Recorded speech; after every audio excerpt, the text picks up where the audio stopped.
Bienvenidos a este episodio de Zócalo en Podcast, un espacio de revista Zócalo donde exploramos temas de actualidad desde una perspectiva social, cultural y educativa. ¿El deporte y la política deberían mantenerse separados? Esa es una frase que hemos escuchado durante años. De hecho, muchos dirigentes deportivos y políticos lo repiten constantemente. Pero el Mundial de 2026 nos dejó una polémica que hizo que esa idea fuera puesta en duda. Y el protagonista fue nada menos que el presidente de Estados Unidos, Donald Trump. Todo comenzó durante el Mundial, cuando el delantero estadounidense Folarin Balogun recibió una tarjeta roja en el partido contra Bosnia y Herzegovina.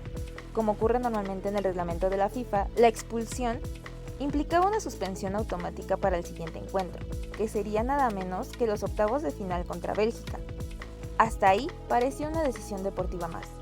Sin embargo, pocos días después ocurrió algo inesperado. Donald Trump reconoció públicamente que había llamado al presidente de la FIFA, Gianni Infantino, para pedirle que revisara la expulsión, porque según él, la tarjeta roja había sido injusta. Poco después, la FIFA suspendió la sanción mediante una aplicación del artículo 27 de su código disciplinario, permitiendo que Balogun disputara el siguiente partido.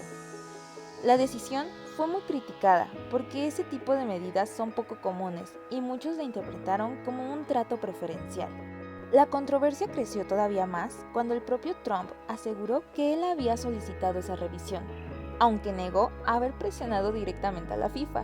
Aún así, para muchos analistas, el simple hecho de que el presidente del país anfitrión interviniera en un asunto disciplinario ya representaba un problema para la independencia del deporte.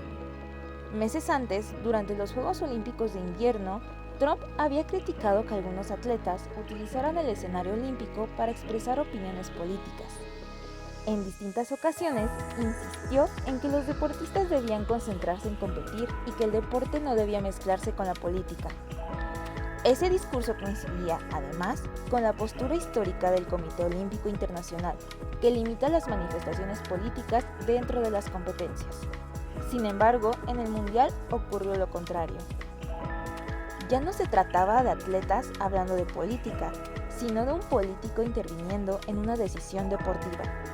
Esa diferencia alimentó el debate en medios internacionales y entre aficionados. Si el deporte debe mantenerse al margen de la política, ¿también los líderes políticos deberían mantenerse al margen de las decisiones deportivas? La polémica no terminó ahí.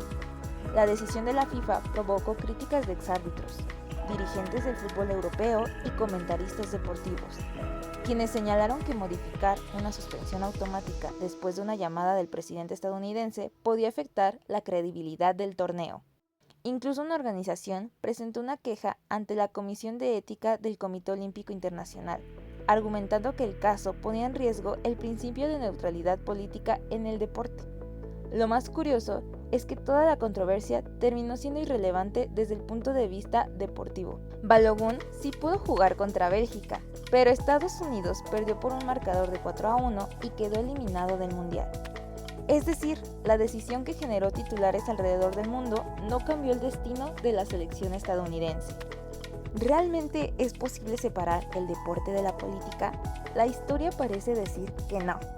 Desde los Juegos Olímpicos de Berlín en 1936, pasando por los boicots olímpicos durante la Guerra Fría hasta el Mundial de Qatar 2022, con los debates sobre los derechos humanos, el deporte ha estado constantemente relacionado con la política.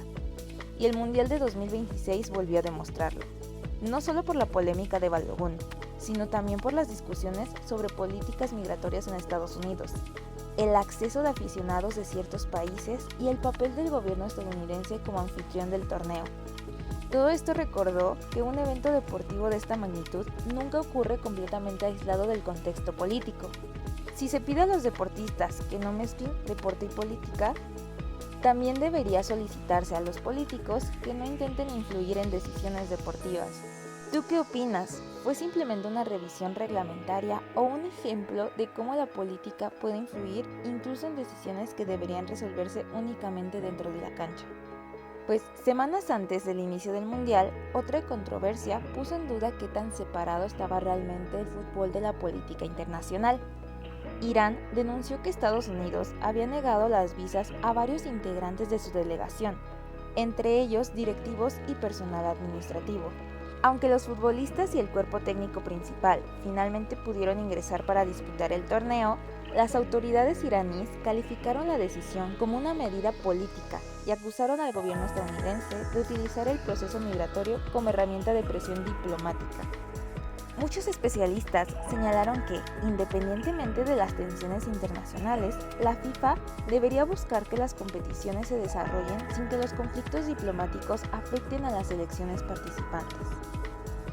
Otra de las imágenes más comentadas del Mundial ocurrió cuando el director técnico de Egipto apareció mostrando una bandera de Palestina, un gesto que rápidamente se volvió viral y provocó reacciones divididas en todo el mundo. Para algunos fue una muestra de solidaridad con la población palestina. Para otros representó un acto político dentro de una competencia que en teoría debería mantenerse neutral.